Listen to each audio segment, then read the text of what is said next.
প্ৰমথেশ বৰুৱা মহাবিদ্যালয় কৃষ্ণকান্ত সন্দিকৈ মুক্ত বিশ্ববিদ্যালয় কেন্দ্ৰত আজি এক সজাগতা সভা অনুষ্ঠিত কৰে। সভাত সমল ব্যক্তি হিচাপে উপস্থিত থাকে কৃষ্ণকান্ত সন্দিকৈ মুক্ত বিশ্ববিদ্যালয়ৰ সহকাৰী পঞ্জীয়ক ডক্টৰ বীৰেঞ্চি কুমাৰ বৰা ডাঙৰীয়া। সভাখনত সভাপতিত্ব কৰে মহাবিদ্যালয়ৰ অধ্যক্ষ ডক্টৰ কল্যাণ দাস। আদৰণি ভাষণ পাঠ কৰে কৃষ্ণকান্ত সন্দিকৈ মুক্ত বিশ্ববিদ্যালয় মহাবিদ্যালয় কেন্দ্ৰৰ সমন্বয়ক ডক্টৰ আবু তাহেৰ মোল্লা। প্ৰথাগত শিক্ষা আৰু মুক্ত দূৰৱৰ্তী শিক্ষা মাজত যি ভ্ৰান্ত ধাৰণা মানুহৰ মাজত সোমাই আছে সেই ধাৰণা আঁতৰাবলৈ বৰা ডাঙৰীয়াই বিশ্ববিদ্যালয় অনুদান আয়োগৰ বিভিন্ন অধিসূচনাৰ জাননী কথা উপস্থিত অংশগ্ৰহণকাৰীসকলৰ মাজত ব্যক্ত কৰে।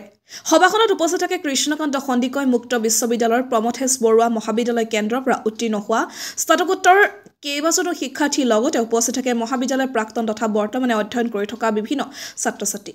সভাত ভাষণ প্ৰদান কৰে মহাবিদ্যালয়ৰ সহযোগী অধ্যাপক ডক্টৰ অমিতাভ ৰঞ্জন কানু আৰু সহকাৰী অধ্যাপিকা পাৰভিন চুলতানাই। শলাগৰ শৰাই আগবঢ়াই সহকাৰী অধ্যাপক হাছিব মহম্মদ ইকবালে। গোলকগঞ্জৰ পৰা তপনৰা report, north east frontier news.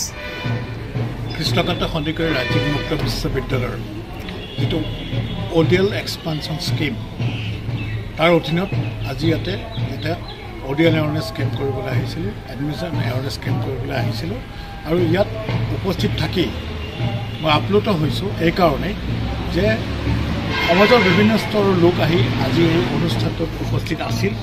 তেওঁলোকে নিজা নিজা ধৰণে তেওঁলোকৰ বক্তব্যসমূহ সবলভাৱে আমাৰ ওচৰত দাঙি ধৰিছিল। ইভেন ষ্টুডেণ্টছবিলাকৰ মাজতো বহুতকেইজনে বহুত বহুমূলীয়া ইয়াতে তেওঁলোকৰ বক্তব্য ৰাখিলে।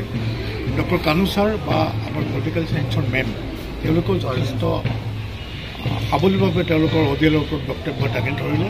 গতিকে মই খুবেই আপ্লুত হৈছোঁ আৰু মই ভাবিছোঁ যে প্ৰমথেশ বৰুৱা কলেজৰ যোগেদি এই গৌৰীপুৰ অঞ্চলত বৃহৎ গৌৰীপুৰ অঞ্চলত অডিয়েল এটা ভাল এক্সপানশ্যন পাব আৰু সেইটো প্ৰথম কথা হ'ল অডিয়েলটো এটা পৰম্পৰাগত যিটো শিক্ষা ব্যৱস্থা আছে তাৰ তুলনাত এটা সহজ শিক্ষা ব্যৱস্থা। ইয়াত পঢ়া শুনাখিনি নিজৰ ওপৰত ডিপেণ্ড কৰে। তেওঁলোকে কিতাপ আমি যথেষ্ট আগতে তেওঁলোকৰ হাতত তুলি দিওঁ। কিতাপখিনি আমি SLM বুলি কওঁ আৰু সেই SLM তেওঁলোকে পঢ়ি তেওঁলোকে নিজে সেইখিনি আয়ত্ব কৰি যদি কিবা কনফিউজন থাকে তেতিয়া আহি পেলাই মহাবিদ্যালয় কৰ্তৃপক্ষৰ লগত যোগাযোগ কৰিলে তেওঁলোকে কাউন্সিলিঙৰ ব্যৱস্থা কৰি দিব আৰু তেনেকৈ সুপৰিকল্পিতভাৱে তেওঁলোকে এক্সামৰ কাৰণে প্ৰিপেয়াৰ কৰিব পাৰিব আৰু এটা ভাল ৰিজাল্ট কৰিবলৈ সক্ষম হ'ব। আৰু মই এইটো কথা ক'ম যে 18 বছৰ বা তাৰ ওপৰৰ লাগিলে সেইটো 90 ইয়াৰ্ছেই হওক কোনোবা ব্যক্তিয়ে যদি আমাৰ অডিয়েলত এডমিশ্যন ল'ব বিচাৰে তেওঁলোকৰ কাৰণে সদায় অডিয়েলৰ দুৱাৰ খোলা থাকে আৰু সেইকাৰণে এইটো মুক্ত শিক্ষা বুলি কোৱা হয়। গতিকে তেওঁলোকে মই আহ্বান জনাম আপোনাৰ এই শক্তিশালী মাধ্যমৰ যোগেদি যে বৃহত্তৰ গৌৰীপুৰ অঞ্চলত যদি তেনেকুৱা কোনোবা হায়াৰ এডুকেশ্যন এক্সপাৰিয়েঞ্চ আছে তেওঁলোকে আহি পেলাই মহাবিদ্যালয় কৰ্তৃপক্ষৰ লগত যোগাযোগ কৰি ইয়াতে এডমিশ্যন ল'ব পাৰিব। আৰু আজি ইয়াত যিখিনি ছাত্ৰ ছাত্ৰী উপস্থিত আছিল সকলোকে মই আহ্বান জনাইছিলোঁ এই কথাখিনি তেওঁলোকৰ পৰিয়ালত গাঁৱত বা অঞ্চলত যাতে প্ৰচাৰ কৰে যাতে তেওঁলোকে উচ্চ শিক্ষাৰ সপোন পূৰণ কৰিব পাৰে। 28 February but it may be extended. এতিয়া আৰম্ভ হৈছে হৈ আছে।